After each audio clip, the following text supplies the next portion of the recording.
Vaishnava disciplines. After completing the Tantric sadhana, Sri Ramakrishna followed the Brahmani in the disciplines of Vaishnavism.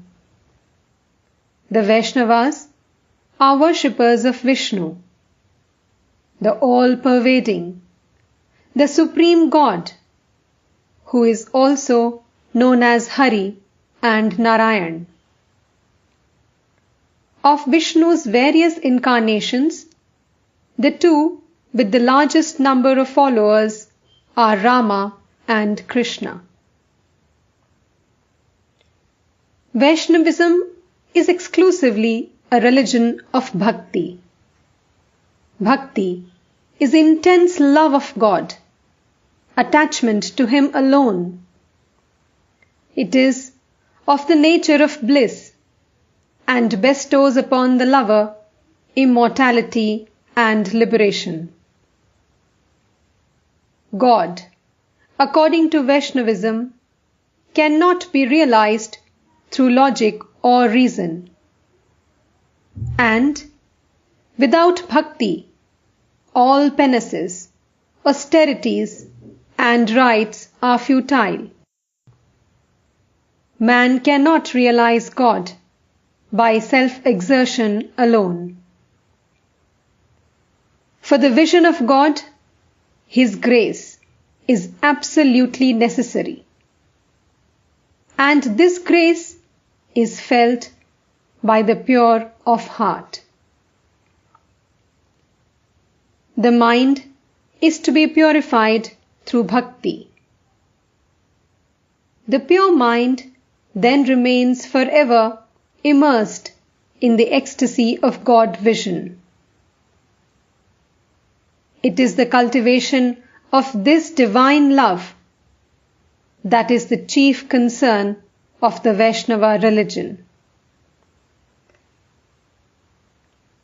There are three kinds of formal devotion: tamasic, rajasic, and sattvic. If a person, while showing devotion to God, is actuated by malevolence, arrogance, jealousy, or anger, then his devotion is tamasic, since it is influenced by tamas, the quality of inertia. If he worships God from a desire for fame or wealth, or from any other worldly ambition, then his devotion is rajasic, since it is influenced by rajas, the quality of activity. But if a person loves God without any thought of material gain, if he performs his duties to please God alone and maintains toward all created beings the attitude of friendship, then his devotion is called sattvic, since it is influenced by sattva, the quality of harmony. But the highest devotion transcends the three gunas or qualities, being a spontaneous, uninterrupted inclination of the mind toward God, the inner soul of all beings. And it wells up in the heart of a true devotee as soon as he hears the name of God or mention of God's attributes. A devotee possessed of this love would not accept the happiness of heaven if it were offered to him. His one desire is to love God under all conditions, in pleasure and pain, life and death, honor and dishonor, prosperity and adversity. There are two stages of bhakti. The first is known as Vaidhi Bhakti, or love of God qualified by scriptural injunctions. For the devotees of this stage are prescribed regular and methodical worship, hymns, prayers, the repetition of God's name, and the chanting of His glories. This lower bhakti, in course of time, matures into Parabhakti, or supreme devotion, known also as Prema, the most intense form of divine love. Divine love is an end in itself. It exists potentially in all human hearts. But in the case of bound creatures, it is misdirected to earthly objects.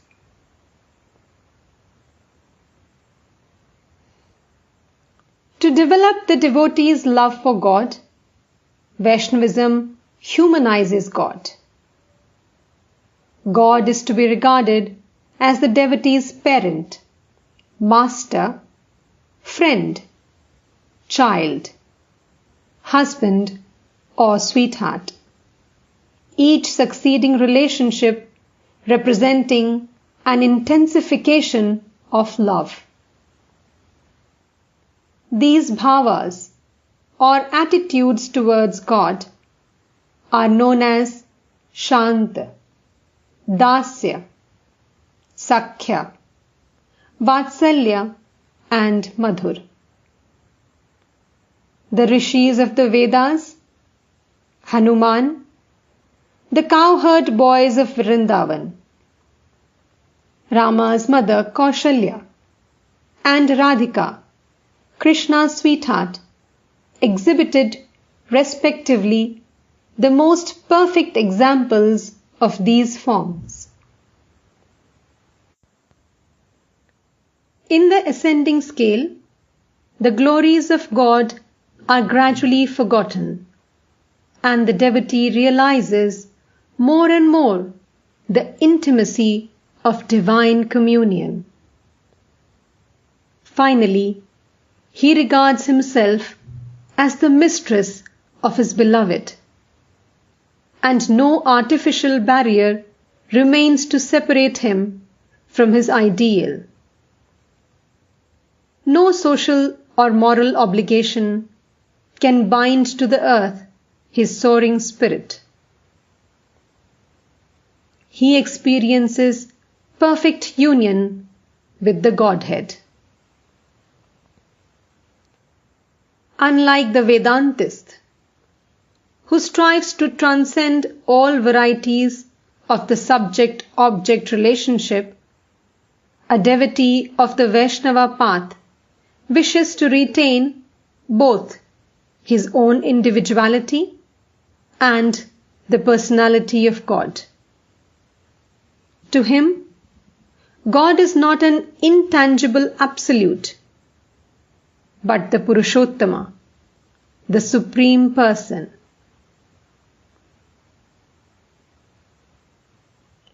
While practicing the discipline of the Madhur Bhava, the male devotee often regards himself as a woman, in order to develop the most intense form of love for Sri Krishna, the only Purusha, or man in the universe.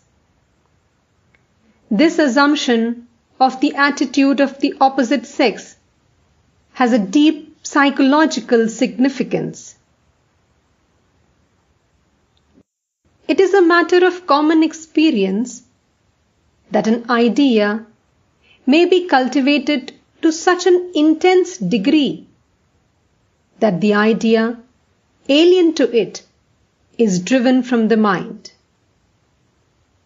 This peculiarity of the mind may be utilized for the subjugation of the lower desires and the development of the spiritual nature. Now, the idea which is the basis of all desires and passions in a man is the conviction of his indissoluble association with a male body. If he can inoculate himself thoroughly with the idea that he is a woman, he can get rid of the desires peculiar to his male body. Again, the idea that he is a woman may in turn be made to give way to another higher idea, namely, that he is neither man nor woman, but the impersonal spirit. The impersonal spirit alone can enjoy real communion with the impersonal God. Hence, the highest realization of the Vaishnava draws close to the transcendental experience of the Vedantist.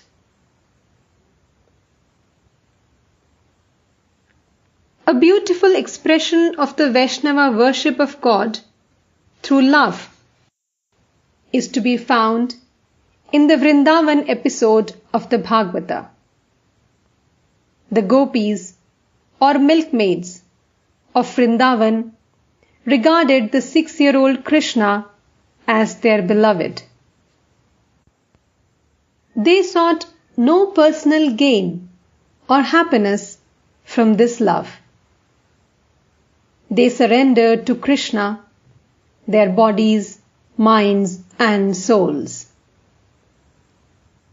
Of all the Gopis, Radhika or Radha, because of her intense love for him, was the closest to Krishna. She manifested Mahabhav and was united with her beloved.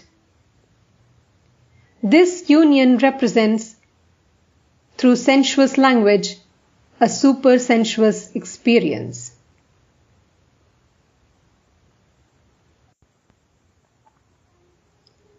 Sri Chaitanya, also known as Gauranga, Gora or Nimai, born in Bengal in 1485 and regarded as an incarnation of God, is a great prophet of the Vaishnava religion. Chaitanya declared the chanting of God's name to be the most efficacious spiritual discipline for the Kali Yuga. Sri Ramakrishna, as the monkey Hanuman, had already worshipped God as his master. Through his devotion to Kali, he had worshipped God as his mother. He was now to take up the other relationships prescribed by the Vaishnava scriptures.